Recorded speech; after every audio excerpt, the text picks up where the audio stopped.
May sasabihin lang po ako tungkol sa stages ng mga sisiw. Yung unang-una, yung maliit na ganito, day old, pwede muna sila sa karton na hindi napapasukan ng hangin, o kaya isang maliit na brooder na may ilaw, kung ihiwalay natin sa hinayin. Tapos, katulad po nung ginawa ko, nandun sila sa isang brooder dati na puti na maliit. Stage by stage po yan eh. Tapos, pag lumalaki na sila, sumisikip na sila, i-transfer na naman sa isang brooder na mas malaki, katulad ng ginawa ko yung isa.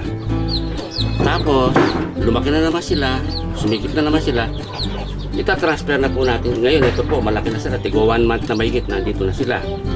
Ngayon, hanggang 1 month sila rito, magto 2 months, ililipat naman natin sila dun sa parang may lupa na silang aapakan, may kulungan na ganito.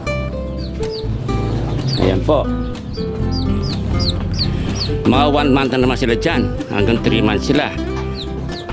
Medyo nasanay na sila sa lupa kasi may lupa yan.